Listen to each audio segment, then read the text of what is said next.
Hello friends, learners line channel पर आप सबका स्वागत है। जनरल साइंस की इस कॉन्सेप्ट वीडियो में आज हम एग्जिस्टेंस ऑफ एटम्स के बारे में पढ़ेंगे। इसमें हम समझेंगे कि किस तरीके से एटम्स हमारे आसपास एग्जिस्ट करते हैं। इसमें हम मॉलिक्यूल के बारे में पढ़ेंगे, मॉलिक्यूल ऑफ एलिमेंट्स को समझेंगे, एटोमिसिटी के बारे में पढ़ेंगे, मॉलिक्यूल ऑफ कंपाउंड्स के समझेंगे, आयंस के बारे में पढ़ेंगे, वैलेंसी को समझेंगे, मॉलिक्यूलर मास और फॉर्मूला यूनिट मास कैसे कैलकुलेट करते हैं ये समझेंगे, ग्राम मॉलिक्यूलर मास के बारे में पढ़ेंगे और अंत में फिर कुछ प्रैक्टिस क्वेश्चन सॉल्व करेंगे। फ्रेंड्स, ये सीरीज आपके एग्जाम पॉइंट ऑफ व्यू से काफी इंपॉर्टेंट सीरीज है। यदि आपको मेरा कंटेंट पसंद आ रहा हो तो प्लीज आप वीडियो को लाइक करें, चैनल को सब्सक्राइब करके बेल आइकन जरूर दबाएं ताकि मैं जब भी नया वीडियो अपलोड करूं तो आपको नोटिफिकेशन मिल जाए। फ्रेंड्स, इसके अलावा लर्नर्स लेन पर कंप्यूटर की भी एक सीरीज चल रही है और केवीएस पीआरटी टेस्ट सीरीज भी चल रही है। एक बार आप उन वीडियोस को भी जरूर देखें, वे भी आपके एग्जाम पॉइंट ऑफ व्यू से काफी इंपॉर्टेंट सीरीज हैं।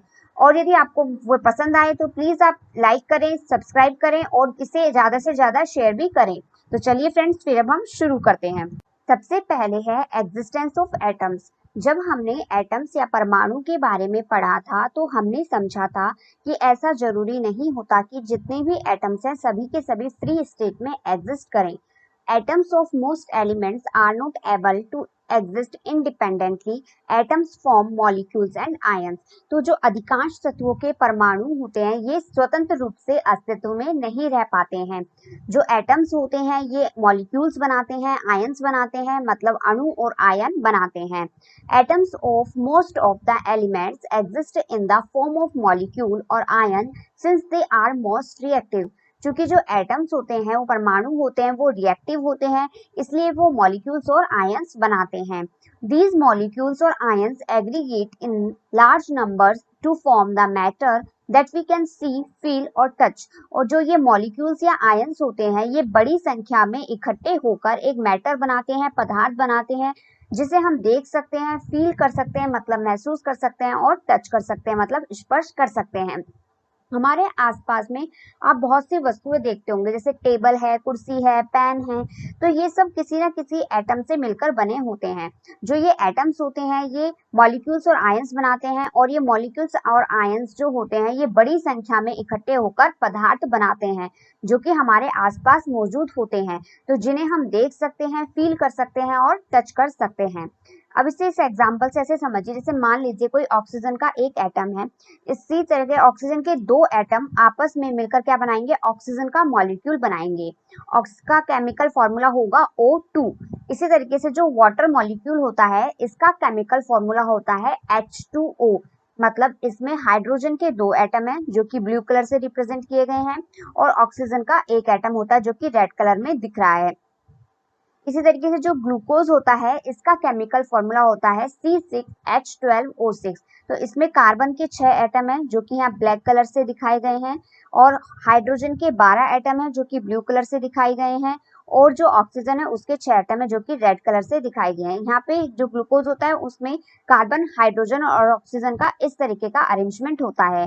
इसी तरीके जो सॉल्ट मॉलिक्यूल है इसके लिए हम सोडियम क्लोराइड यानी NaCl का एग्जाम्पल ले सकते हैं जो कि नमक होता है। तो इसमें जो सोडियम और क्लोराइड आयंस होते हैं उनका अरेंजमेंट इस तरीके से होता है। तो जो नमक है या फिर वाटर है इन्हें क्या है, हम देख सकते हैं, फील कर सकते हैं, टच कर सकते हैं। तो ये बने कैसे हैं, ये इसी तरीके से जो मॉलिक्यूल्स और जो आयंस थे जब ये बड़ी संख्या में इकट्ठे हुए तो इन्होंने मैटर बनाया, पदार्थ बनाया, जिसे हम देख सकते हैं, फील कर सकते हैं और टच कर सकते हैं। नेक्स्ट है atoms of some elements which are non reactive exist in free state in nature, for example helium, neon, argon etcetera. तो अभी तक हमने ये देखा कि जो बहुत से एटम्स हैं वो हमारे नेचर में फ्रीली एग्जिस्ट नहीं करते क्योंकि वो रिएक्टिव होते हैं, लेकिन कुछ एटम्स ऐसे भी होते हैं जो कि नॉन रिएक्टिव होते हैं, मतलब अक्रियाशील होते हैं। तो वो हमारे नेचर में, हमारी प्रकृति में फ्रीली एग्जिस्ट करते हैं, मतलब मुक्त अवस्था में पाए जाते हैं। इसके कुछ एग्जाम्पल हैं जैसे हीलियम, नियॉन, आर्गन एटसेट्रा। जब हमने पीरियोडिक टेबल के बारे में पढ़ा था तो हमने उसमें ये समझा था कि जो ये 36 वाली लाइनें ये तो क्या होती है, पीरियड्स होती हैं, और जो ये ऊर्ध्वाधर कॉलम है ये होते हैं ग्रुप। तो जो मॉडर्न पीरियोडिक टेबल है उसमें 7 तो पीरियड्स यानी 7 आवर्त होते हैं और 18 ग्रुप होते हैं। और जो ये आखिरी वाला ग्रुप होता है इसे हम नोबल गैसेस कहते हैं। और जो ये नोबल गैसेस होते हैं, आप यहाँ देख रहे हैं हीलियम है, नियॉन है, आर्गन है। तो ये जो यहाँ पे नोबल गैसेस होती हैं ये क्या होती है, नॉन रिएक्टिव होती हैं, अक्रियाशील होती हैं। तो ये हमारे नेचर में मुक्त अवस्था में पाई जाती हैं। Usually atoms exist in following two forms. First है in the form of molecules, second है in the form of ions. तो जो एटम्स होते हैं वो जनरली दो फॉर्म्स में पाए जाते हैं, एक तो मॉलिक्यूल्स जिसे हम अणु भी कहते हैं और दूसरा है आयंस। अभी तक हमने ये समझ लिया है कि जो एटम्स होते हैं वो या तो मॉलिक्यूल्स बनाते हैं या फिर आयंस बनाते हैं। तो सबसे पहले हम ये समझेंगे कि मॉलिक्यूल्स क्या होते हैं। A molecule is formed when two or more atoms combine chemically with each other and tightly held together by attractive forces. एक अणु तब बनता है जब परमाणु एक दूसरे के साथ रासायनिक रूप से आकर्षक बलों द्वारा कसकर एक साथ बंधन करते हैं। तो जो मॉलिक्यूल होता है, अणु होता है, ये तब बनेगा जब दो या दो से अधिक एटम्स केमिकली कंबाइन होंगे, रासायनिक रूप से जुड़ेंगे और उनके बीच क्या होगा, आकर्षण बल होगा, अट्रैक्टिव फोर्स होगा। नेक्स्ट है जो मॉलिक्यूल में be formed by the combination of two और more similar atoms of an element such as oxygen molecule is formed by the combination of two oxygen atoms, molecule of hydrogen which is formed by the combination of two hydrogen atoms। तो जो molecule होते हैं वो एक ही तत्व के दो या दो से अधिक समान परमाणु के संयोजन से भी बन सकते हैं। जैसे जो ऑक्सीजन के दो एटम आपस में कंबाइन होते हैं तो क्या बनता है, ऑक्सीजन का मॉलिक्यूल बनता है।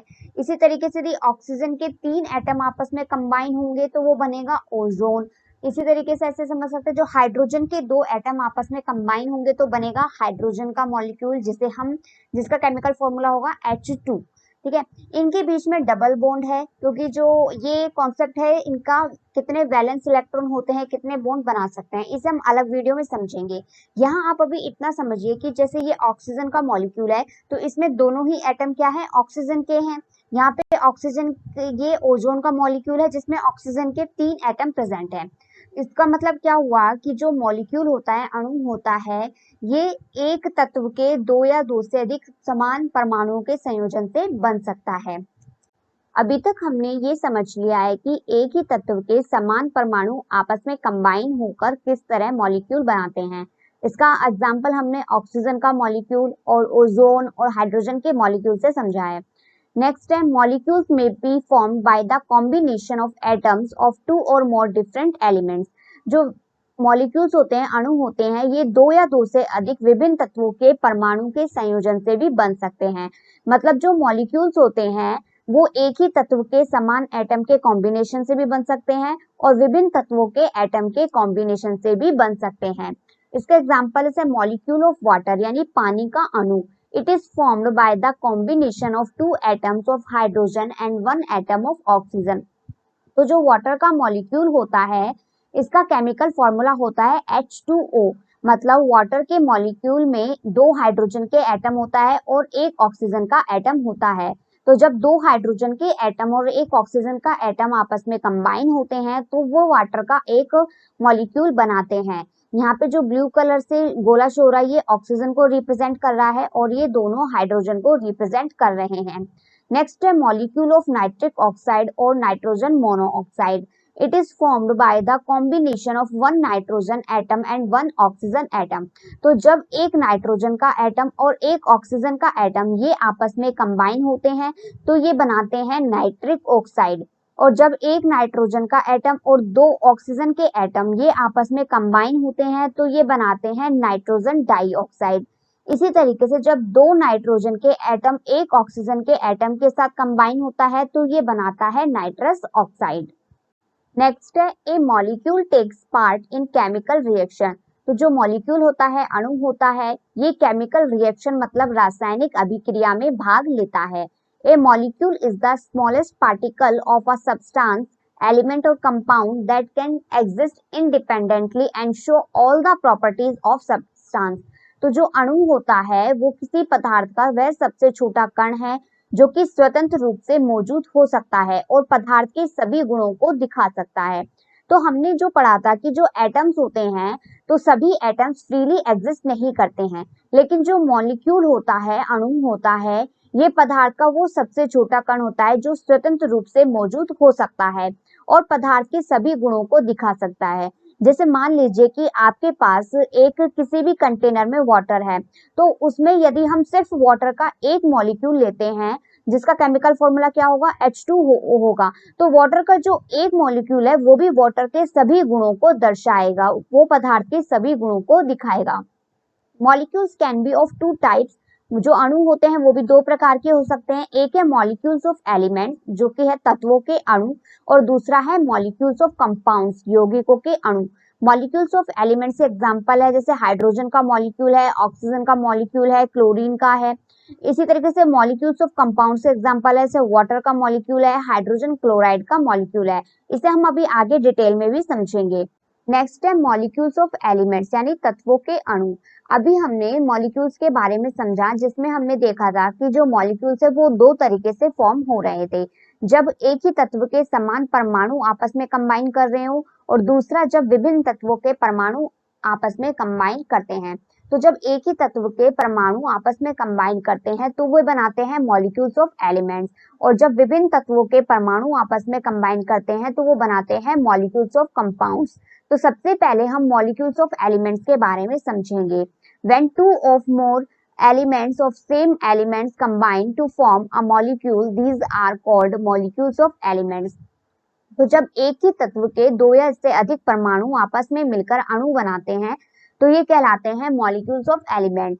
इसके एग्जांपल है hydrogen molecule, oxygen molecule, sulphur molecule, phosphorus का मॉलिक्यूल और कुछ नॉन रिएक्टिव एलिमेंट्स हैं। तो जब हाइड्रोजन के दो एटम आपस में कंबाइन होते हैं तो वो हाइड्रोजन का मॉलिक्यूल बनाते हैं। ऑक्सीजन का दो एटम आपस में कंबाइन होकर ऑक्सीजन का मॉलिक्यूल बनाते हैं। यदि ऑक्सीजन के तीन एटम आपस में कंबाइन होते हैं तो वो ओजोन बनाते हैं।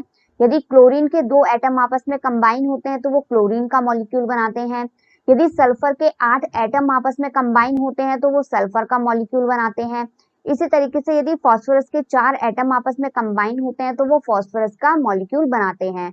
और कुछ जो नॉन रिएक्टिव एलिमेंट्स होते हैं, अक्रियाशील तत्व होते हैं, जो हमने नोबल गैसेस के बारे में पढ़ा था, ये भी क्या है, मॉलिक्यूल ऑफ एलिमेंट्स के एग्जाम्पल हैं, जैसे हीलियम है, नियॉन है, आर्गन है, एटसेट्रा। नेक्स्ट है एटोमिसिटी यानी परमाणुता। The number of atoms in a molecule of an element is called its atomicity. तो किसी तत्व के अणु में परमाणुओं की संख्या को ही उसकी परमाणुता कहते हैं। इसके कुछ एग्जांपल में से mono atomic, di atomic, tri atomic, tetra atomic, poly atomic. यहाँ पे मोनो का मतलब होता है एक, डाई का मतलब होता है दो, ट्राई का मतलब होता है तीन, टेट्रा का मतलब होता है चार, और पॉली का मतलब होगा बहुत सारे। तो यदि केवल एक ही एटम प्रेजेंट है तो वो होगा मोनो एटॉमिक मॉलिक्यूल, दो एटम प्रेजेंट है तो वो होगा डाई एटॉमिक, तीन एटम प्रेजेंट है तो वो होंगे ट्राई एटॉमिक, चार एटम प्रेजेंट है तो वो होगा टेट्रा एटॉमिक, और यदि इससे ज्यादा एटम्स प्रेजेंट है तो वो होगा पॉली एटॉमिक। तो जैसे जो नॉर्मल गैसेस होती है, इनर्ट गैसेस होती हैं, वो जनरली क्या मोनो एटॉमिक मॉलिक्यूल्स बनाती है। जैसे आप यहाँ पे देख रहे हैं जो हीलियम है, यहाँ पे आपको क्या केवल एक ही एटम दिख रहा है, तो इसलिए ये क्या होगा, मोनो एटॉमिक होगा। इसी तरीके से जो हाइड्रोजन का मॉलिक्यूल है, इसमें आपको हाइड्रोजन के दो एटम दिख रहे हैं। ऑक्सीजन के मॉलिक्यूल में भी ऑक्सीजन के दो एटम है, क्लोरीन के मॉलिक्यूल में भी क्लोरीन के दो एटम है। तो जब केवल दो एटम प्रेजेंट है तो वे होंगे डाई एटॉमिक। इसी तरीके से जब ओजोन बनता है तो क्या ये ऑक्सीजन के तीन एटम के कॉम्बिनेशन से बनता है। तो जब ऑक्सीजन के तीन एटम कंबाइन कर रहे हैं तो यहाँ पे ओजोन बन रहा है। तो यहाँ पे एटम कितने प्रेजेंट है, तीन ऑक्सीजन के एटम प्रेजेंट है, तो इसलिए ये क्या होगा, ट्राई एटॉमिक होगा। इसी तरीके से जो फास्फोरस का मॉलिक्यूल है, इसमें क्या फास्फोरस के चार एटम प्रेजेंट है, तो यहाँ पे ये क्या होगा, टेट्रा एटॉमिक होगा। इसके अलावा जो सल्फर का मॉलिक्यूल है, इसमें क्या सल्फर के 8 एटम प्रेजेंट है, मतलब 4 से ज्यादा ही है, तो ये क्या होगा, ये होगा पॉली एटॉमिक होगा। तो इस तरीके से जितने नंबर एटम का प्रेजेंट होता है वही उसकी परमाणुता होती है। एग्जाम्स में हमसे इस तरीके से डायरेक्ट नाम देकर भी पूछ सकते हैं कि इसकी एटोमिसिटी या परमाणुता क्या होगी। जैसे पूछ लेंगे कि हीलियम की परमाणुता क्या होगी, तो हमें पता होना चाहिए कि ये एक मोनो एटॉमिक है, क्लोरीन है वो डाई एटॉमिक होता है, फास्फोरस टेट्रा एटॉमिक होता है, सल्फर पॉली एटॉमिक होता है। इसके अलावा यदि एग्जाम्स में हमसे ऐसे कहा जाए कि वाटर मॉलिक्यूल है उसकी परमाणुता क्या होगी, तो सबसे पहले हमें वाटर मॉलिक्यूल का केमिकल फॉर्मूला पता हो कि इसका केमिकल फॉर्मूला होता है H2O। मतलब इसमें हाइड्रोजन के 2 एटम प्रेजेंट है और ऑक्सीजन का 1 एटम प्रेजेंट है। मतलब H2O के एक मॉलिक्यूल में केवल 3 एटम प्रेजेंट होते हैं, 2 हाइड्रोजन के और 1 ऑक्सीजन के। तो इसलिए ये क्या होना चाहिए, ट्राई एटॉमिक मॉलिक्यूल होना चाहिए। लेकिन हमारे पास ऑप्शन में ट्राई एटॉमिक मॉलिक्यूल ना होकर पॉली एटॉमिक मॉलिक्यूल होता है, तो वो भी आंसर करेक्ट होगा, क्योंकि जिसमें 2 से अधिक एटम प्रेजेंट होते हैं वो सभी पॉली एटॉमिक मॉलिक्यूल्स में आते हैं। लेकिन यदि हमारे पास ऑप्शन में यदि ट्राई एटॉमिक मॉलिक्यूल होगा तो वही आंसर करेक्ट होगा। लेकिन आपको ध्यान रखना, यदि ट्राई एटॉमिक नहीं दिया गया है तो वो क्या, पॉली एटॉमिक मॉलिक्यूल भी उसका करेक्ट आंसर होगा। नेक्स्ट है मॉलिक्यूल्स ऑफ कंपाउंड्स यानी यौगिकों के अणु।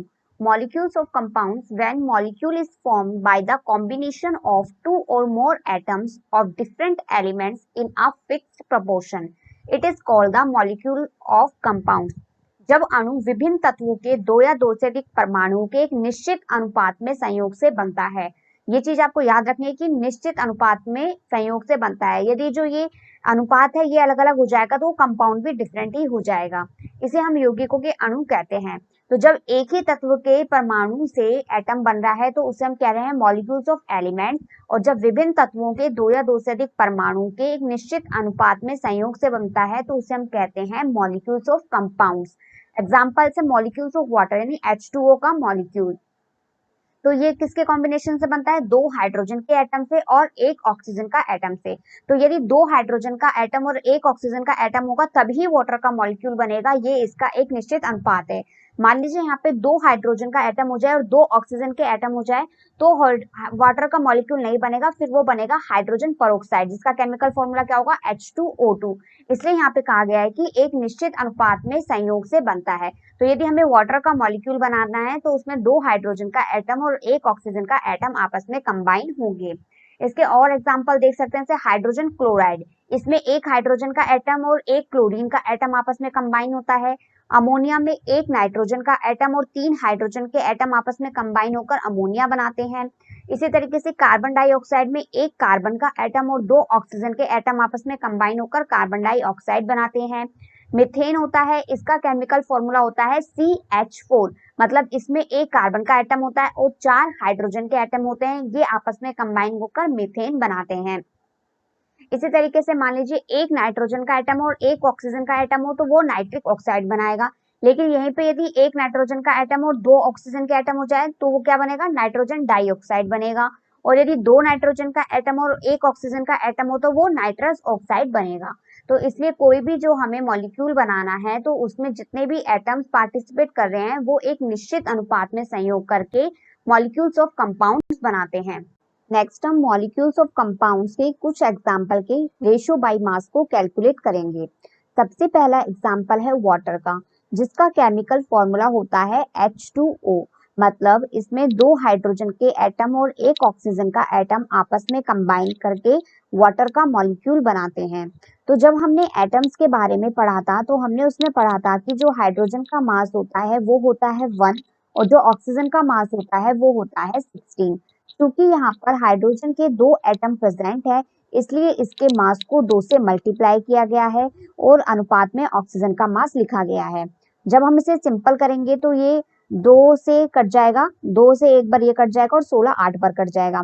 तो यहाँ पे आएगा सिंपलेस्ट रेशियो क्या आएगा, 1:8। इसका मतलब है कि हाइड्रोजन रेशियो ऑक्सीजन जब ये 1:8 में आपस में कंबाइन करते हैं तो हमारे पास वाटर बनता है। नेक्स्ट है अमोनिया, जिसमें 1 एटम नाइट्रोजन का होता है और 3 एटम हाइड्रोजन के होते हैं। तो ये आपस में जब कंबाइन करते हैं तो ये बनाता है अमोनिया। तो नाइट्रोजन का जो मास होता है वो होता है 14 और हाइड्रोजन का मास होता है 1। चूंकि यहाँ हाइड्रोजन के 3 एटम प्रेजेंट है इसलिए इसके मास को 3 से मल्टीप्लाई किया गया है। तो जब नाइट्रोजन और हाइड्रोजन 14:3 में संयोग करते हैं या संयोजन करते हैं तो क्या बनता है, हमारे पास अमोनिया बनता है। नेक्स्ट एग्जांपल है कार्बन डाइऑक्साइड, जिसमें कार्बन का 1 एटम और ऑक्सीजन के 2 एटम आपस में कंबाइन होकर बनाते हैं कार्बन डाइऑक्साइड। जो कार्बन का मास होता है वो होता है 12 और जो ऑक्सीजन का मास होता है वो होता है 16। तो यहाँ पे चूंकि ऑक्सीजन के 2 एटम प्रेजेंट है इसलिए इसके मास को 2 से मल्टीप्लाई किया गया है, और जब इसे सिंपल फॉर्म में लिखा गया तो वो आता है 3:8। मतलब जब कार्बन और ऑक्सीजन 3:8 में कंबाइन करते हैं तो हमारे पास बनता है कार्बन डाइऑक्साइड। इसी तरीके से जो हाइड्रोजन क्लोराइड है इसमें एक हाइड्रोजन का एटम होता है और एक क्लोरीन का एटम होता है। तो हाइड्रोजन का मास होता है 1 और क्लोरीन का मास होता है 35.5।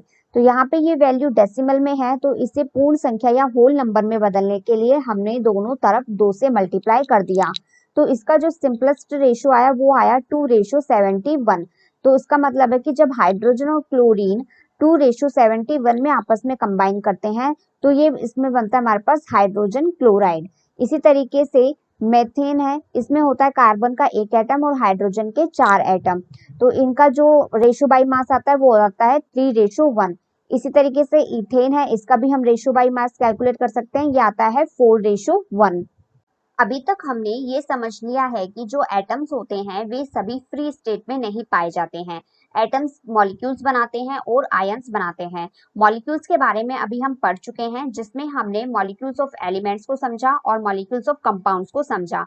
अब हम आयंस के बारे में पढ़ेंगे। An atom that bears charge is called ion.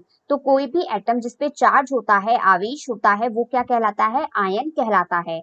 Compounds composed of metals and non-metals contain charged species। तो कोई भी जो चार्ज स्पीशीज होती है, आवेशित कण होते हैं, वे क्या होते हैं? आयंस कहलाते हैं। धातु और अधातु से जो यौगिक बनते हैं उसमें ये चार्ज स्पीशीज प्रेजेंट होती है। इसका एग्जांपल है सोडियम क्लोराइड। इसका केमिकल फॉर्मूला होता है NaCl। इसमें जो सोडियम होता है इस पे पॉजिटिव चार्ज होता है और जो क्लोरीन होता है इस पे नेगेटिव चार्ज होता है। तो सोडियम प्लस को हम सोडियम आयंस कहते हैं और इसे क्लोराइड आयंस कहते हैं। इसी तरीके से और एग्जांपल है जैसे MgOH का होल ट्वाइस, इसका नाम होता है मैग्नीशियम हाइड्रोक्साइड। तो यहाँ पे जो Mg है इस पे +2 चार्ज होता है और जो OH है यानी हाइड्रोक्साइड आयन है इस पे -1 चार्ज होता है।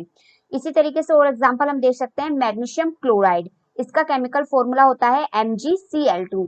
यहाँ पे जो Mg होता है इस पे क्या +2 चार्ज होता है और जो Cl होता है इस पे -1 चार्ज होता है। नेक्स्ट हम समझते हैं कि आयंस किस तरीके से फॉर्म होते हैं। तो जो कोई एटम होता है वो सबसे पहले क्या अपनी न्यूट्रल स्टेट में होता है। यदि अपनी न्यूट्रल स्टेट से एटम यदि इलेक्ट्रॉन को लूज कर देता है या अपने में से इलेक्ट्रॉन्स बाहर निकाल देता है तो उस पर क्या पॉजिटिव चार्ज आता है जिसे हम कैटायन कहते हैं। और यदि न्यूट्रल स्टेट में कोई भी एटम इलेक्ट्रॉन्स को गेन करता है, ग्रहण करता है, तो उस पर नेगेटिव चार्ज आता है जिसे हम एनायन कहते हैं। जो इलेक्ट्रॉन्स होते हैं इस पे नेगेटिव चार्ज होता है, ये भी आपको याद रखना है। नेक्स्ट हम देखते हैं आयंस में consist of a single charge atom or a group of atoms that have a net charge on them. Ion एक आवेशित परमाणु या परमाणुओं का समूह हो सकता है जिन पर नेट आवेश होता है। तो जैसे यहाँ पे ये सोडियम है तो सोडियम केवल एक ही एटम है जिसपे क्या यहाँ पे पॉजिटिव चार्ज है। तो यहाँ पे केवल ये एक ही परमाणु है, लेकिन ऐसा जरूरी नहीं है कि केवल एक एक ही परमाणु हो जिन पर कोई ना कोई चार्ज होता है। यहाँ पे आप जैसे ये देख रहे हैं CO3- और OH-। तो यहाँ पे आप देख रहे हैं ये परमाणुओं का समूह है। तो इन पे जो चार्ज होता है वो किसी एक सिंगल एटम पर ना होकर इस पूरे ग्रुप पर होता है। जैसे यहाँ पे लिखा है OH-, तो इस पे जो -1 चार्ज है वो केवल ऑक्सीजन पे नहीं है या फिर केवल हाइड्रोजन पे नहीं है, ये पूरे OH इस पूरे ग्रुप पर ये -1 चार्ज है। इसी तरीके से यहाँ पे जो कार्बोनेट है CO3, इस पे जो -2 चार्ज है ये केवल कार्बन पे नहीं है, केवल ऑक्सीजन पे नहीं है, ये इस पूरे जो एटम का ग्रुप है इस पर ये -2 चार्ज होता है। नेक्स्ट है an ion can be negatively और पॉजिटिवली चार्ज। तो कोई जो आयन है वो ऋणात्मक भी हो सकता है और धनात्मक भी हो सकता है। A negatively charged ion is called an anion. तो जो कोई ऋणात्मक आवेश होता है वो एनायन कहलाता है, जबकि पॉजिटिवली चार्ज यानी धनावेशित आयन जो होता है वो कैटायन कहलाता है। तो धनावेशित आयन तब बनता है जब कोई एटम है वो अपने में से इलेक्ट्रॉन को बाहर निकालता है तो कैटायन बनेगा, और यदि वो अपनी न्यूट्रल स्टेट में इलेक्ट्रॉन को ग्रहण करता है तो उससे क्या एनायन बनेगा। तो कैटायंस के एग्जांपल्स जैसे सोडियम आयन है, पोटेशियम आयन है, हाइड्रोजन आयन है।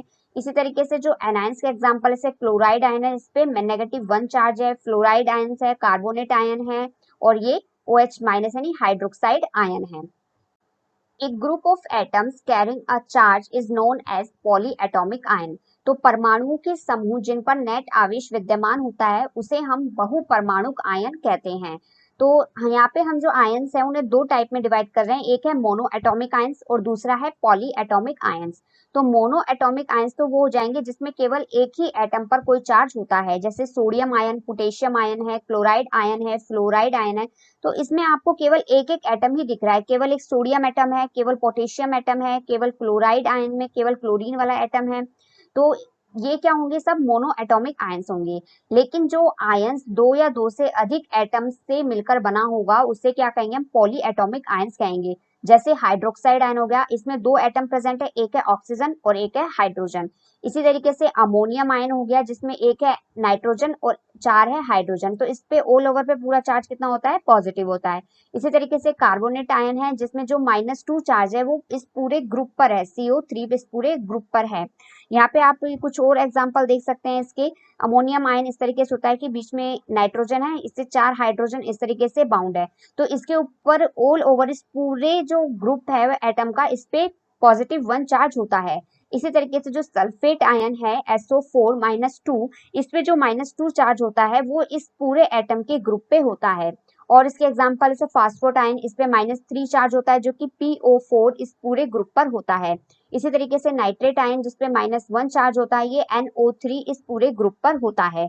जबकि यहाँ पे केवल क्लोरीन पर -1 चार्ज है और सोडियम पे ही +1 चार्ज है। तो ये दोनों किसके एग्जाम्पल हुए, मोनो एटॉमिक आयन्स के। जबकि ammonium ion, sulphate ion, phosphate ion, nitrate ion, ये सभी एग्जाम्पल्स हैं पॉली एटॉमिक आयन्स के। जब हमने मेटल्स और नॉन मेटल्स की फिजिकल और केमिकल प्रॉपर्टीज के बारे में पढ़ा था तब भी हमने आयन्स के बारे में कुछ बातें समझी थी। यहाँ पर उन्हें एक बार शॉर्ट में फिर से रिवाइज करा जा रहा है। यदि इसे आपको डिटेल में समझना है तो आप एक बार वो वीडियो जरूर देखें। A neutral atom becomes an ion either by losing an electron cation or by gaining an electron anion. तो जो एक न्यूट्रल एटम होता है, उदासीन परमाणु होता है, ये इलेक्ट्रॉन को लूज भी कर सकता है और गेन भी कर सकता है। यदि उदासीन परमाणु जो होता है वो इलेक्ट्रॉन को लूज करने की प्रवृत्ति दर्शाता है तो वो उस पर क्या पॉजिटिव चार्ज आता है और वो कैटायन कहलाता है। और यदि न्यूट्रल एटम इलेक्ट्रॉन को गेन करता है, ग्रहण करता है, तो उस पर नेगेटिव चार्ज आता है और वो एनायन कहलाता है। They do this to acquire a stable octet full outer energy level, usually 8 valence electrons। और ऐसा इसलिए होता है क्योंकि जो कोई भी एटम होता है वो स्टेबिलिटी को गेन करना चाहता है, तो ऑक्टेट रूल को वो फॉलो करते हैं जिससे उनका जो आउटर मोस्ट शेल होता है वो कम्प्लीटली फिल हो जाए, मतलब जो यूजुअली 8 वैलेंस इलेक्ट्रॉन्स होते हैं वो कंप्लीट हो जाए। ऑक्टेट रूल क्या होता है इसके बारे में हम एक अलग सी वीडियो में समझेंगे। Ions are charge particles. तो जो आयंस होते हैं वो चार्ज पार्टिकल्स होते हैं, आवेशित कण होते हैं। They have unequal number of protons positively charge particles and electrons negatively charge particles. तो जो आयंस होते हैं उसमें अनइक्वल नंबर मतलब असमान नंबर होता है, किस किस का, एक तो प्रोटॉन्स का और इलेक्ट्रॉन्स का। ये भी आपको ध्यान रखना है कि जो प्रोटॉन्स होते हैं वो पॉजिटिवली चार्ज होते हैं और जो इलेक्ट्रॉन्स होते हैं वो नेगेटिवली चार्ज होते हैं। तो जब जो कोई एटम होता है वो अपनी न्यूट्रल स्टेट में होता है, उदासीन अवस्था में होता है, तो उसमें प्रोटॉन का नंबर और इलेक्ट्रॉन का नंबर बराबर होता है। लेकिन यदि वो आयन बन जाता है तो उसमें प्रोटॉन और इलेक्ट्रॉन का नंबर डिफरेंट डिफरेंट होता है। नेक्स्ट हम देखते हैं कि जो मेटल्स होती हैं ये इलेक्ट्रॉन डोनर होती हैं और जो नॉन मेटल्स होते हैं ये इलेक्ट्रॉन एक्सेप्टर होते हैं। इसके बारे में भी हमने जो मेटल्स और नॉन मेटल्स की फिजिकल और केमिकल प्रॉपर्टीज वाला चैप्टर जब पढ़ा था तो उसमें समझा था। Metals are electron donor. They tend to lose electrons and become positively charged ions called cation. Example sodium, copper, magnesium, etc. तो जो मेटल्स होती हैं, धातु होती हैं, जैसे सोडियम है, कॉपर है, मैग्नीशियम है, ये इलेक्ट्रॉन डोनर होती हैं। मतलब इनकी प्रवृत्ति होती है कि ये इलेक्ट्रॉन को लूज करती हैं जिससे इनके ऊपर पॉजिटिव चार्ज आ जाता है और ये कैटायंस कहलाते हैं। Non-metals are electron acceptor. They tend to gain electrons and become negatively charged ions called anions. Example है क्लोरीन, ऑक्सीजन, नाइट्रोजन। तो जो नॉन मेटल्स होते हैं, अधातु होते हैं, जैसे क्लोरीन है, ऑक्सीजन है, नाइट्रोजन है, एक्सेट्रा, ये जो अधातु होते हैं इनकी प्रवृत्ति होती है इलेक्ट्रॉन को ग्रहण करने की, जिससे इनके ऊपर नेगेटिव चार्ज आ जाता है और ये एनायन कहलाते हैं। नेक्स्ट है ionic bonding is the complete transfer of valence electrons between atoms.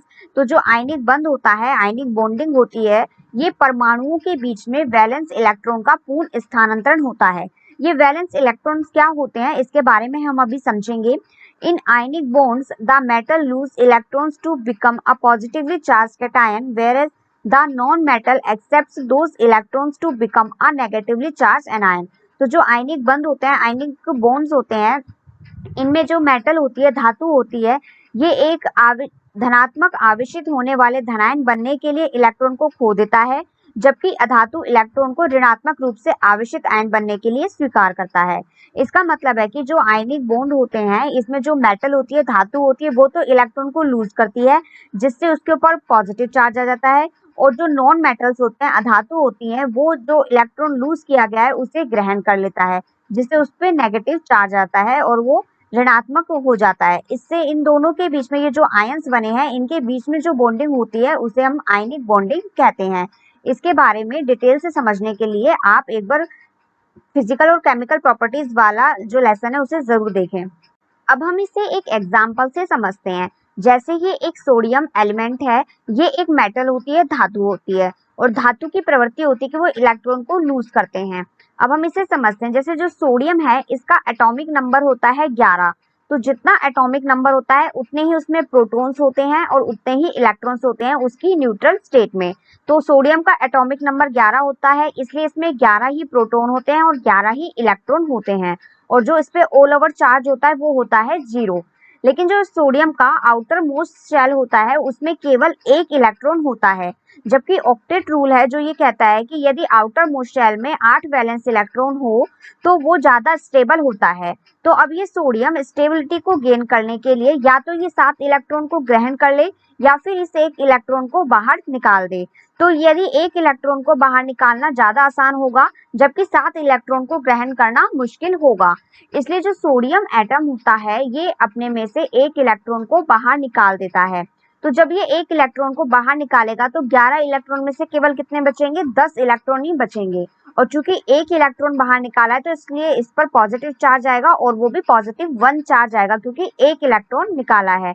तो अब जो इसका आउटर मोस्ट शेल होगा वो ये वाला हो जाएगा जिसमें 8 इलेक्ट्रॉन होंगे।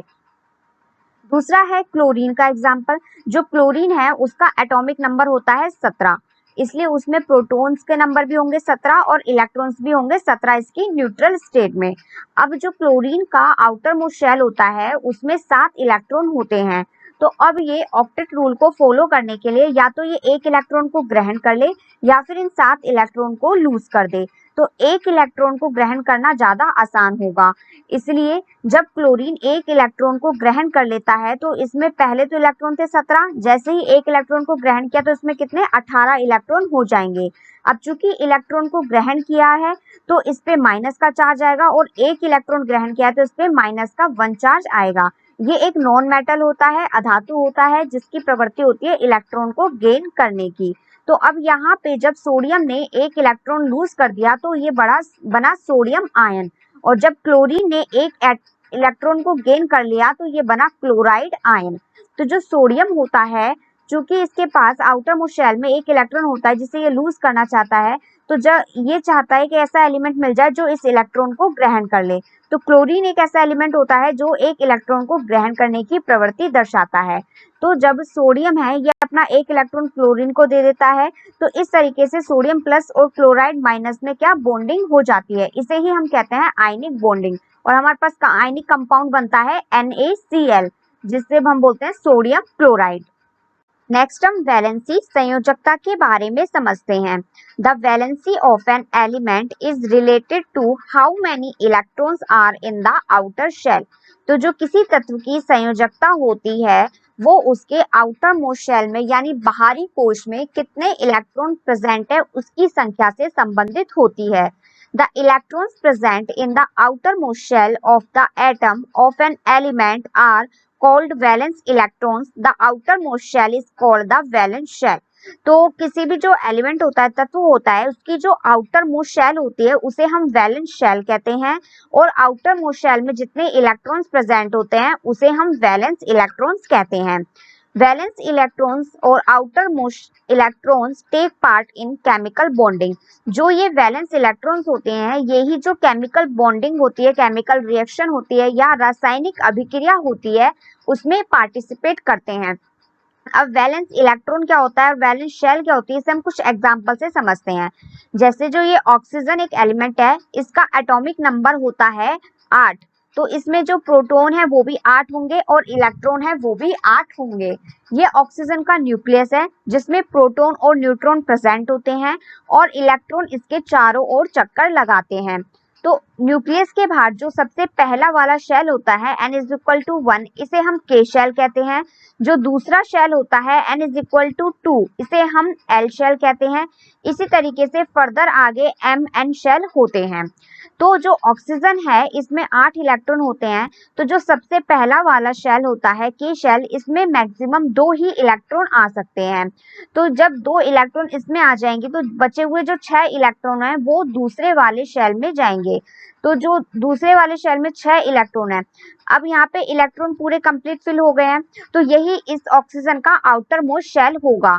तो जो आउटर मोस्ट शेल होता है इसे हम कहते हैं वैलेंस शेल, और इसमें जितने इलेक्ट्रॉन प्रेजेंट होते हैं इसे हम कहते हैं वैलेंस इलेक्ट्रॉन्स। तो अब इसके जो आउटर मोस्ट शेल है उसमें 6 इलेक्ट्रॉन प्रेजेंट है, तो यही इसका होगा वैलेंस इलेक्ट्रॉन्स। ध्यान रखें, अभी हम वैलेंस इलेक्ट्रॉन्स की बात कर रहे हैं, वैलेंसी की नहीं। तो सबसे पहले आप वैलेंस इलेक्ट्रॉन्स क्या होता है इसे समझिए। दूसरा एग्जांपल हम देखते हैं कार्बन का। कार्बन का एटॉमिक नंबर होता है 6, तो ये कार्बन का न्यूक्लियस है। इसके बाद जो इसका पहला शेल है उसमें 2 इलेक्ट्रॉन आ गए। अब जो बचे हुए 4 इलेक्ट्रॉन है वो दूसरे शेल में जाएंगे, तो इसमें जो ये इसका आउटर मोस्ट शेल हो गया और इसमें 4 इलेक्ट्रॉन प्रेजेंट है, तो कार्बन में जो वैलेंस इलेक्ट्रॉन्स होंगे वो कितने हैं, 4 हैं। इसी तरीके से नेक्स्ट एग्जांपल है बेरिलियम का। बेरिलियम का एटॉमिक नंबर होता है 4, तो न्यूक्लियस के बाद जो पहला शेल है n=1 वाला, इसमें 2 इलेक्ट्रॉन्स आ गए और अब बचे हुए 2 इलेक्ट्रॉन है वो दूसरे वाले शेल में जाएंगे, तो इसका जो वैलेंस इलेक्ट्रॉन्स हो गया वो हो गया 2। जो नेक्स्ट है, जो सबसे पहला वाला शेल होता है उसमें मैक्सिमम 2 इलेक्ट्रॉन आते हैं और फिर उसके बाद हम 8 इलेक्ट्रॉन भरते हैं। तो इसी तरीके से अगला एग्जांपल हम देखते हैं नियोन का। जो नियोन है उसका एटॉमिक नंबर होता है 10, तो मतलब इसमें 10 इलेक्ट्रॉन ही प्रेजेंट होंगे। तो जो सबसे पहला शेल है उसमें 2 इलेक्ट्रॉन आ गए, तो अब बचे हुए जो 8 इलेक्ट्रॉन है वो सेकेंड वाले शेल में जाएंगे। तो जो आउटर मोस्ट शेल होगा उसमें कितने इलेक्ट्रॉन प्रेजेंट होंगे, 8, तो इसलिए इसमें वैलेंस इलेक्ट्रॉन कितने हो गए, 8 हो गए। एटम के सेंटर में न्यूक्लियस प्रेजेंट होता है जो कि पॉजिटिवली चार्ज होता है।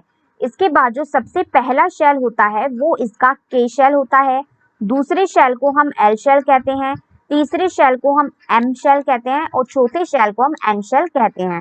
जो न्यूक्लियस होता है उसमें प्रोटॉन्स और न्यूट्रॉन्स प्रेजेंट होते हैं।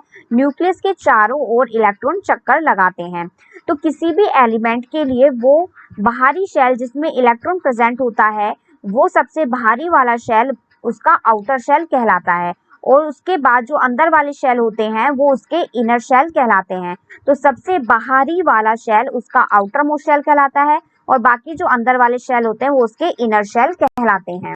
नेक्स्ट अब हम वैलेंसी संयोजकता के बारे में समझेंगे। The valency of an element is the number of electrons and atom of the element uses to combine with atoms of other elements.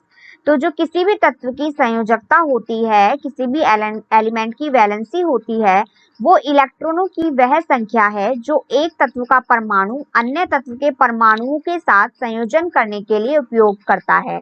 मतलब जब 2 परमाणु आपस में संयोजन करते हैं तो उसमें जो इलेक्ट्रॉन यूज आता है उसी से हमें उसकी वैलेंसी का पता चलता है। Therefore, it is the combining power or capacity of an atom of a single element to react and combine with particular numbers of atom of another element. इसलिए जो ये एक तत्व के परमाणु की दूसरे तत्व के परमाणु की विशेष संख्या के साथ प्रतिक्रिया करने और संयोजन करने की शक्ति या क्षमता है। इसे आप इस एग्जाम्पल से समझिए। जैसे सोडियम जो मेटल था उसके आउटर मोस्ट शेल में एक ही इलेक्ट्रॉन था, इसलिए ये स्टेबिलिटी को गेन करने के लिए एक इलेक्ट्रॉन को लूज करना चाहता है। दूसरी तरफ जो क्लोरीन एटम था, इसके आउटर मोस्ट शेल में 7 इलेक्ट्रॉन थे, इसलिए ये स्टेबिलिटी को गेन करने के लिए एक इलेक्ट्रॉन ग्रहण करना चाहता है। तो जब सोडियम आयन और क्लोराइड आयन के बीच में बॉन्डिंग होती है तो उसमें केवल एक इलेक्ट्रॉन यूज आता है, इसलिए सोडियम की भी वैलेंसी क्या है, 1 है, और क्लोरीन की भी वैलेंसी क्या होती है, 1 होती है। इसे इस एग्जांपल से भी समझ सकते हैं, जो फ्लोरीन होता है उसके भी आउटर मोस्ट शेल में 7 इलेक्ट्रॉन होते हैं, तो इसे स्टेबिलिटी गेन करने के लिए एक इलेक्ट्रॉन की आवश्यकता और होती है ताकि ये ऑक्टेट रूल को फॉलो कर सके। इसी तरीके से जो लिथियम होता है उसके आउटर मोस्ट शेल में एक इलेक्ट्रॉन होता है, यदि ये इस एक इलेक्ट्रॉन को लूज कर देगा तो इसके पास केवल के शेल बचेगा, और के शेल जो कि पहला शेल होता है जिसमें मैक्सिमम 2 इलेक्ट्रॉन ही आ सकते हैं, तो जब ये वाला एक इलेक्ट्रॉन को इसको लूज कर देगा तो इसके के शेल में 2 इलेक्ट्रॉन होंगे, तो इससे भी इसकी स्टेबिलिटी इंक्रीज होगी। तो यहाँ पे इनकी भी वैलेंसी क्या होती है, 1 ही होती है। नेक्स्ट एग्जांपल हम ऑक्सीजन का समझते हैं। तो जो ऑक्सीजन का आउटर मोस्ट शेल होता है उसमें 6 इलेक्ट्रॉन होते हैं, तो अब इसे स्टेबिलिटी गेन करने के लिए क्या 2 इलेक्ट्रॉन को ग्रहण करना पड़ेगा। तो अब ये जिसके साथ भी कंबाइन होगा उसमें 2 इलेक्ट्रॉन्स का यूज होगा, तो इसलिए इसकी वैलेंसी होती है 2। चूंकि अब ये 2 इलेक्ट्रॉन ग्रहण करता है तो इसलिए इस पे क्या आता है, नेगेटिव चार्ज आता है। और इसके साथ जैसे कार्बन है, कार्बन का जो आउटर मोस्ट शेल होता है उसमें 4 इलेक्ट्रॉन होते हैं, तो ये यदि इसको 8 पूरा करना चाहे तो ये भी क्या 4 इलेक्ट्रॉन को ग्रहण करेगा, तो यहाँ पे भी 4 इलेक्ट्रॉन यूज होंगे, तो इसलिए इसकी क्या वैलेंसी होती है, 4 होती है। The number of electrons gained, lost or shared by the atom of an element so as to complete its octet or duplet in case of element having only k shell is called the valency of the element. किसी तत्व के परमाणु द्वारा अपने अष्टक या केवल के कोश प्रेजेंट है तो उसके लिए उसमें हम देखेंगे डुप्लेट का केस को पूरा करने के लिए प्राप्त करना मतलब गेन करना, लूज कर देना या फिर शेयर करना। तो जो इन चीजों के लिए जो इलेक्ट्रॉन यूज होते हैं उसी की संख्या को हम उसकी संयोजकता या वैलेंसी कहते हैं।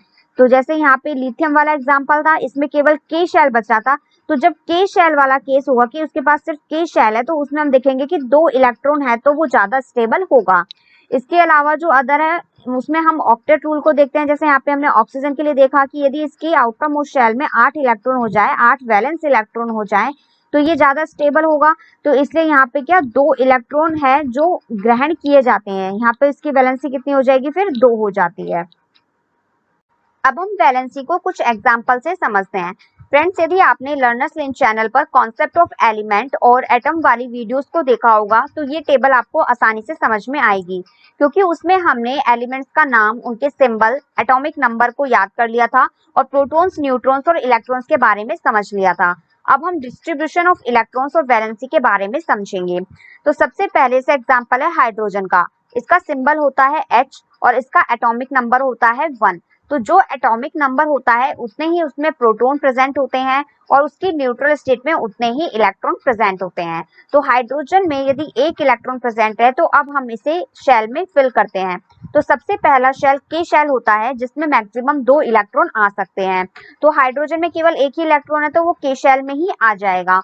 तो के शेल ही हाइड्रोजन के लिए इसकी आउटर मोस्ट शेल या वैलेंस शेल होगी जिसमें 1 इलेक्ट्रॉन प्रेजेंट है जो कि इसका वैलेंस इलेक्ट्रॉन होगा और इसकी वैलेंसी भी 1 होती है। नेक्स्ट एग्जांपल है हीलियम। इसका सिंबल होता है He और एटॉमिक नंबर होता है 2। मतलब इसमें 2 ही प्रोटॉन प्रेजेंट होंगे और इसकी न्यूट्रल स्टेट में इसमें 2 ही इलेक्ट्रॉन प्रेजेंट होंगे। तो अभी हमें हीलियम में 2 इलेक्ट्रॉन है जिसे आगे हमें फिल करना है। तो सबसे पहले के शेल में 2 इलेक्ट्रॉन आएंगे क्योंकि इसमें मैक्सिमम 2 ही इलेक्ट्रॉन आ सकते हैं और हीलियम के पास 2 ही इलेक्ट्रॉन है तो आगे उस शेल में इलेक्ट्रॉन नहीं होंगे। तो हीलियम के लिए जो आउटर मोस्ट शेल होगी वो होगी के शेल, जो कि इसमें 2 इलेक्ट्रॉन प्रेजेंट है तो ये होंगे इसके वैलेंस इलेक्ट्रॉन। अब चूंकि के शेल में मैक्सिमम 2 ही इलेक्ट्रॉन आ सकते हैं तो यही इसकी स्टेबिलिटी को दर्शाता है। तो अब हीलियम यहाँ पे ना तो इलेक्ट्रॉन गेन करना चाहता है ना ही इलेक्ट्रॉन लूज करना चाहता है, इसलिए यहाँ पे इसकी वैलेंसी कितनी होती है, 0 होती है। नेक्स्ट हम एग्जांपल देखते हैं नाइट्रोजन का, जिसका सिंबल होता है N और एटॉमिक नंबर होता है 7। मतलब इसमें 7 ही प्रोटॉन प्रेजेंट होंगे और इसकी न्यूट्रल स्टेट में इसमें 7 ही इलेक्ट्रॉन्स प्रेजेंट होंगे। तो अब हमें 7 इलेक्ट्रॉन को फिल करना है। तो सबसे पहले के शेल जिसमें मैक्सिमम 2 ही इलेक्ट्रॉन आ सकते हैं, तो इसमें 2 इलेक्ट्रॉन फिल हो जाएंगे। अब बचे 5 इलेक्ट्रॉन नेक्स्ट एल शेल में आएंगे। अब चूंकि नाइट्रोजन के लिए जो एल शेल है वो उसकी आउटर मोस्ट शेल या वैलेंस शेल होगी जिसमें 5 इलेक्ट्रॉन प्रेजेंट है, तो ये इसके वैलेंस इलेक्ट्रॉन होंगे। लेकिन नाइट्रोजन को अपना ऑक्टेट कंप्लीट करने के लिए जरूरी है कि ये 3 इलेक्ट्रॉन को ग्रहण कर ले। तो जब ये 3 इलेक्ट्रॉन को ग्रहण करेगा तो ये स्टेबल हो जाएगा। तो यहाँ पे इसकी वैलेंसी कितनी होगी? 3 होगी। नेक्स्ट हम एग्जांपल समझते हैं नियोन का। नियोन का सिंबल होता है Ne और इसका एटॉमिक नंबर होता है 10। तो इसमें 10 ही प्रोटॉन होंगे और इसकी न्यूट्रल स्टेट में क्या 10 ही इलेक्ट्रॉन्स प्रेजेंट होंगे। तो सबसे पहले के शेल में इलेक्ट्रॉन भरेंगे जिसमें मैक्सिमम 2 ही इलेक्ट्रॉन आ सकते हैं और फिर हम एल शेल में इलेक्ट्रॉन बचेंगे जिसमें 8 इलेक्ट्रॉन आ जाएंगे। तो इसका जो आउटर मोस्ट शेल होगा वो होगा एल शेल जिसमें 8 इलेक्ट्रॉन प्रेजेंट है। तो ये ऑक्टेट रूल को फॉलो कर रहा है। तो अब ये यहाँ पे ना तो इलेक्ट्रॉन गेन करना चाहता है और ना ही इलेक्ट्रॉन लूज करना चाहता है, क्योंकि इसके आउटर मोस्ट शेल में 8 वैलेंस इलेक्ट्रॉन है, इसलिए इसकी जो वैलेंसी है वो होती है 0। नेक्स्ट एग्जांपल हम समझते हैं मैग्नीशियम का, जिसका सिंबल होता है Mg, एटॉमिक नंबर होता है 12, मतलब इसकी न्यूट्रल स्टेट में इलेक्ट्रॉन प्रेजेंट होंगे 12। अब जब हम डिस्ट्रीब्यूशन करते हैं इलेक्ट्रॉन का तो सबसे पहले के शेल में मैक्सिमम 2 ही इलेक्ट्रॉन आ सकते हैं, तो हमने 2 इलेक्ट्रॉन फिल कर दिए। एल शेल में मैक्सिमम 8 इलेक्ट्रॉन आ सकते हैं, तो यहाँ पे 8 इलेक्ट्रॉन फिल कर दिए। 8 और 2 हो गए 10। अब हमारे पास बचे 2 इलेक्ट्रॉन, तो वो अब नेक्स्ट शेल में जाएंगे एम शेल में। तो अब यहाँ पे मैग्नीशियम के लिए आउटर मोस्ट शेल होगी एम शेल जिसमें 2 इलेक्ट्रॉन प्रेजेंट है जो कि इसके वैलेंस इलेक्ट्रॉन कहलाएंगे। तो अब मैग्नीशियम को यदि स्टेबिलिटी गेन करनी है तो या तो वो इन 2 इलेक्ट्रॉन को लूज कर दे ताकि एल शेल इसका आउटर मोस्ट शेल बन जाए जिसमें 8 इलेक्ट्रॉन प्रेजेंट है, या फिर ये अपने एम शेल में 6 इलेक्ट्रॉन को ग्रहण कर ले ताकि 6 और 2 या 8 मिलकर 8 इलेक्ट्रॉन हो जाएंगे। तो 6 इलेक्ट्रॉन को गेन करना मुश्किल होता है जबकि 2 इलेक्ट्रॉन को लूज करना आसान होता है, इसलिए मैग्नीशियम 2 इलेक्ट्रॉन को लूज कर देगा। तो यहाँ पे इसकी वैलेंसी कितनी होगी? 2 होगी। इसी तरीके से आप अन्य एग्जाम्पल्स को भी समझ सकते हैं। फ्रेंड्स, अब हमने समझ लिया है कि वैलेंसी क्या होती है और किस तरीके से आयन फॉर्मेशन होती है। यहाँ पे कुछ और एग्जाम्पल्स दिए जा रहे हैं, जैसे जो सोडियम, पोटेशियम, सिल्वर, कॉपर, ये इनकी वैलेंसी 1 ही होती है। इनके सामने इनका सिंबल लिखा हुआ है। कुछ नॉन मेटेलिक एलिमेंट्स जैसे hydrogen, hydride, chloride, bromide, iodide, इनकी वैलेंसी भी 1 होती है। और कुछ पॉली एटॉमिक आयन जैसे ammonium, hydroxide, nitrate, hydrogen, carbonate, इनकी वैलेंसी भी 1 होती है। इसी तरीके से जो इनकी वैलेंसी 2 होती है ये उनके एग्जाम्पल्स हैं और वैलेंसी 3 के एग्जाम्पल्स ये नीचे लिखे हुए हैं। जैसे फॉस्फेट है, इसका सिंबल होता है PO4-3। तो यहाँ पे जो -3 नेट चार्ज है वो इस पूरे PO4 पर होता है। तो यहाँ पे -3 चार्ज है, ये इसकी क्या है? वैलेंसी है। जैसे एल्यूमिनियम है, इसका सिंबल होता है Al+3, इसकी वैलेंसी है 3। नेक्स्ट है यहाँ पे जैसे पोटेशियम है, इसकी वैलेंसी होती है 1 और सिंबल होता है K+।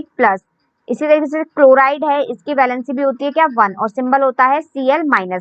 फ्रेंड्स, जैसे आप इस वाली टेबल को बार बार देखेंगे और जब हम यूज भी करेंगे आगे तो ये हमें ऑटोमेटिकली आसानी से याद होने लगेंगे।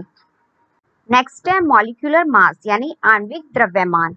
Molecular mass of a substance is the sum of the atomic masses of all the atoms in a molecule of the substance। तो जो मॉलिक्यूलर मास होता है, आणविक द्रव्यमान होता है, वो उस मॉलिक्यूल में जितने भी एटम्स प्रेजेंट होते हैं उनके एटॉमिक मास का सम होता है। एटॉमिक मास के बारे में हम पहले पढ़ चुके हैं। जो कोवेलेंट कंपाउंड्स होते हैं उनके लिए हम मॉलिक्यूलर मास निकालते हैं और इसकी यूनिट होती है एटॉमिक मास यूनिट यानी AMU। अब हम इसके कुछ एग्जाम्पल समझते हैं। सबसे पहले हम जो वाटर होता है H2O, इसका मॉलिक्यूलर मास निकालते हैं। तो जो H2O होता है इसमें दो तो हाइड्रोजन के एटम है और एक ऑक्सीजन का एटम है। अब हमें पता है कि जो हाइड्रोजन होता है उसका एटॉमिक मास होता है 1U और जो ऑक्सीजन होता है उसका एटॉमिक मास होता है 16U। तो अब हमें मॉलिक्यूल H2O का मॉलिक्यूलर मास निकालना है। तो इसमें 2 हाइड्रोजन के एटम है और एक ऑक्सीजन का एटम है। तो एक हाइड्रोजन एटम का एटॉमिक मास होता है 1U, तो 2 का कितना होगा? 2 × 1। प्लस में ऑक्सीजन का एक ही एटम है जिसका एटॉमिक मास होता है 16U, तो प्लस में हो जाएगा 16। तो ये हमारे पास सॉल्व करने पे आएगा 18U, यानी जो वाटर होता है H2O है, इसका मॉलिक्यूलर मास होगा 18U। एक दूसरे एग्जाम्पल लेते हैं हम, CH3OH, इसे हम मेथनॉल कहते हैं, इसका मॉलिक्यूलर मास निकालते हैं। जो मेथनॉल है उसमें एक कार्बन का एटम है और 3 और ये वाला एक ये हो गया 4 हाइड्रोजन के एटम हो गए और एक ये ऑक्सीजन का एटम है। तो सबसे पहले हम सबका जो एटॉमिक मास होता है वो लिख लेते हैं। हाइड्रोजन के एक एटम का एटॉमिक मास होता है 1U, ऑक्सीजन के एक एटम का एटॉमिक मास होता है 16U और कार्बन के एक एटम का एटॉमिक मास होता है 12U। अब हमारे पास यहाँ पे कार्बन का एक ही एटम है तो इसके लिए तो कितना हो गया 12 हो गया और हाइड्रोजन के हमारे पास 4 एटम है तो हम अब जो हाइड्रोजन का एक एटॉमिक मास है 1U से 4 से मल्टीप्लाई कर देंगे और प्लस में ऑक्सीजन का एक ही एटम है तो एक एटम का एटॉमिक मास होता है 16U। अब जब इन तीनों के एटॉमिक मास को सम करेंगे तो हमारे पास सॉल्व करने पाएगा 32U, यानी जो मेथनॉल है CH3OH है इसका मॉलिक्यूलर मास होगा 32U। नेक्स्ट है फॉर्मूला यूनिट मास, सूत्र इकाई द्रव्यमान। Formula mass is for ionic compounds, तो जो आयनिक कंपाउंड्स होते हैं उसके लिए हम फॉर्मूला यूनिट मास निकालते हैं और जो कोवेलेंट कंपाउंड्स होते हैं उनके लिए हम मॉलिक्यूलर मास कैलकुलेट करते हैं। Formula mass is defined as the sum of atomic masses of the ions present in the formula unit of an ionic compounds. तो जो आयनिक कंपाउंड्स होते हैं उसके फॉर्मूले में जो आयंस प्रेजेंट होते हैं उनके एटॉमिक मासेस का जो सम होता है उसे हम फॉर्मूला मास कहते हैं। Formula unit mass is calculated in the same manner as we calculated the molecular mass. तो जिस तरीके से हमने मॉलिक्यूलर मास की कैलकुलेशन की थी उसी तरीके से फॉर्मूला यूनिट मास कैलकुलेट किया जाता है। बस डिफरेंट इतना ही है कि आयनिक कंपाउंड्स के लिए हम उसे फॉर्मूला यूनिट मास बोलते हैं और कोवेलेंट कंपाउंड्स के लिए हम उसे मॉलिक्यूलर मास कहते हैं। इसकी भी जो यूनिट होती है एटॉमिक मास यूनिट यानी AMU। फॉर्मूला यूनिट मास के लिए कुछ एग्जांपल्स हैं जैसे NaCl, CaCl2 और Na2O। तो अब यहाँ पे हम कैलकुलेशन देखते हैं। सबसे पहले हम सोडियम क्लोराइड यानी NaCl का फॉर्मूला यूनिट मास निकालते हैं।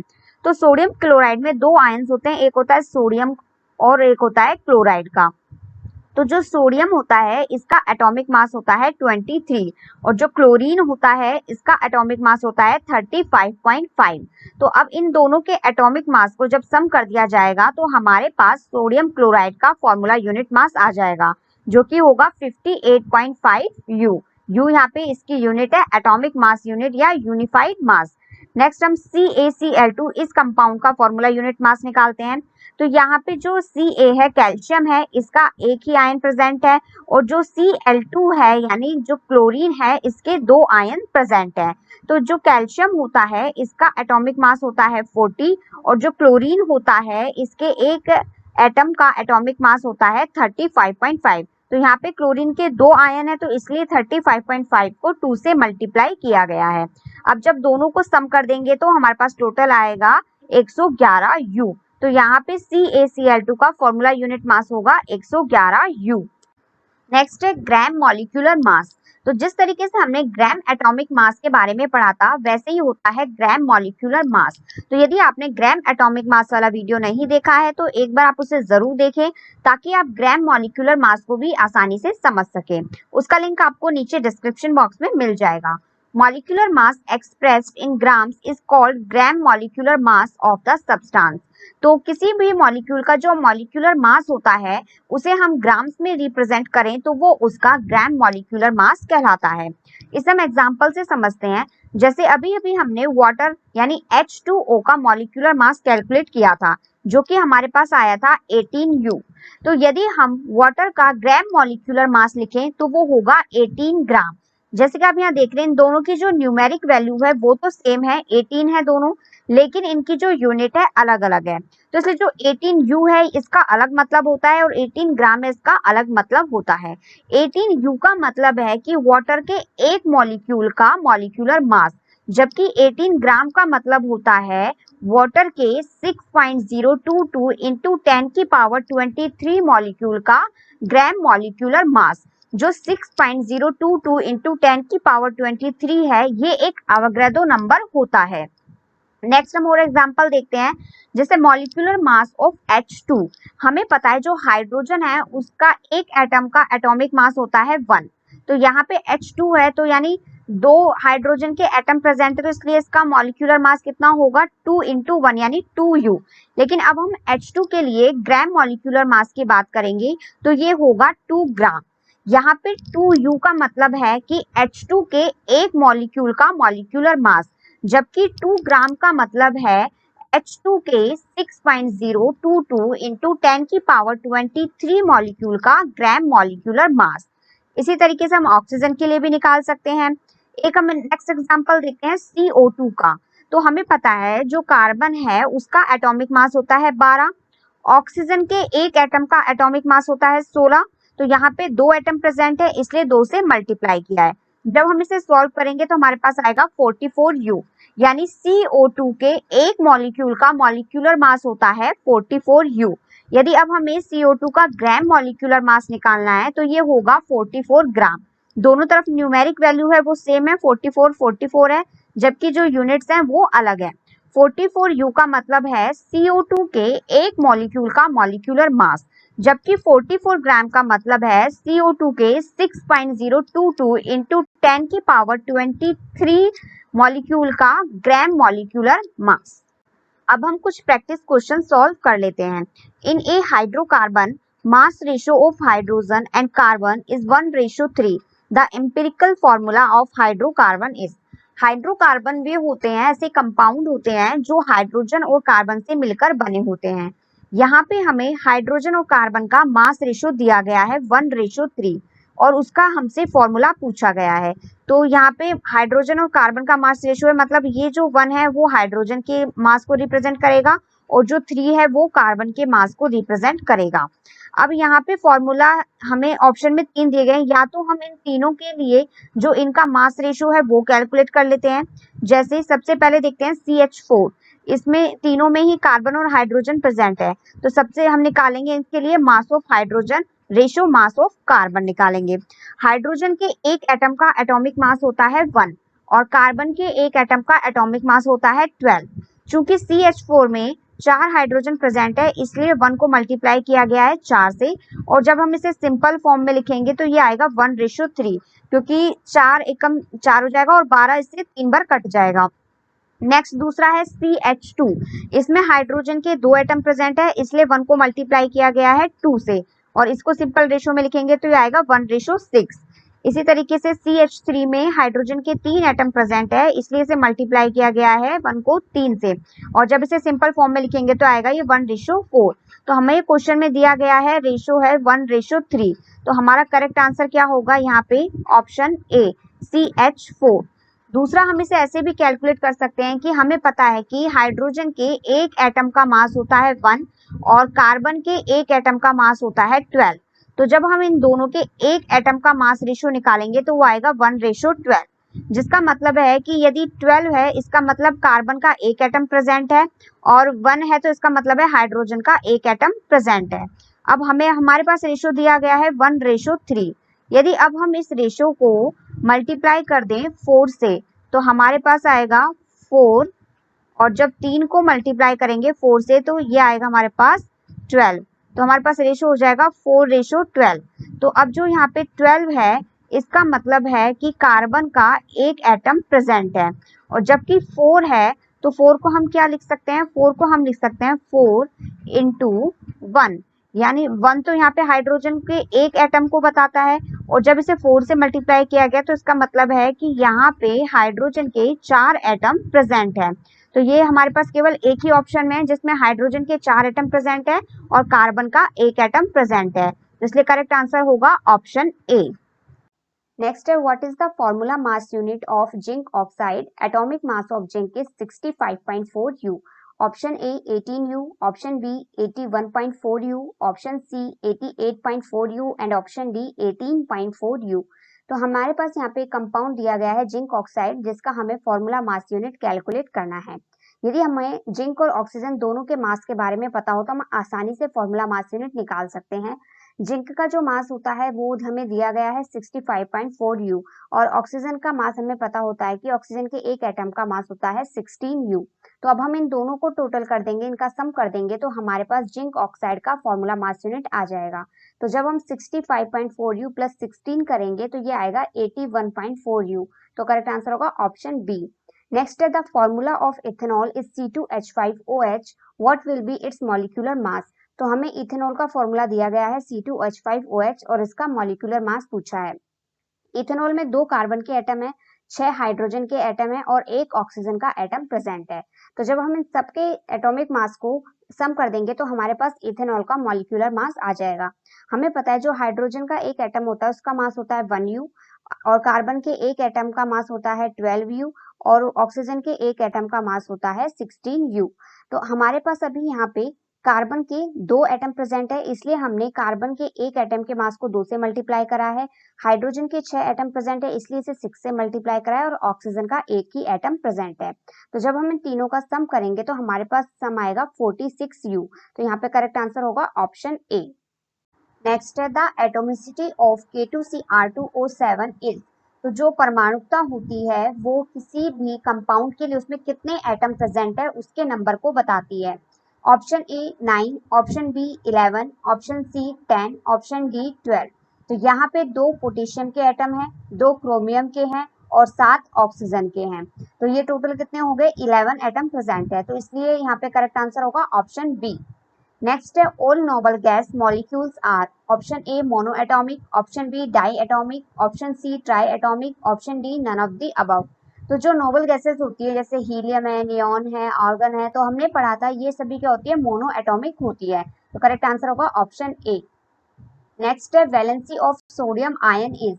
Option A 1, option B 2, option C 3, option D 4। तो हमने वैलेंसी के बारे में डिटेल में पढ़ा था और वहां हमने समझा था जो सोडियम आयन होता है उसकी वैलेंसी होती है 1। तो यहाँ करेक्ट आंसर होगा ऑप्शन ए। नेक्स्ट है each ozone molecule is made up of 3। Option A oxygen atom, option B phosphorus atoms, option C carbon dioxide atoms and option D nitrogen atoms. तो हमने पढ़ा था कि जब ऑक्सीजन के 3 atom आपस में कंबाइन होते हैं तो वो ओजोन बनाते हैं। तो इसमें यहाँ पे हमारा करेक्ट आंसर होगा ऑप्शन ए। नेक्स्ट है the number of atoms which a molecule of sulphur contains. तो हमने सल्फर का जो मॉलिक्यूल था उसके बारे में पढ़ा था, S8 के बारे में पढ़ा था, मतलब उसमें सल्फर के 8 एटम प्रेजेंट थे। तो यहाँ पे करेक्ट आंसर होगा option B. Thank you friends, यदि आपको मेरा कंटेंट पसंद आ रहा है तो प्लीज आप वीडियो को लाइक करें, चैनल को सब्सक्राइब करें और वीडियो को अपने दोस्तों के साथ शेयर करें। इससे मुझे मोटिवेशन मिलता है और मैं आपके लिए इसी तरीके का क्वालिटी कंटेंट लाती रहूंगी। Thank you friends.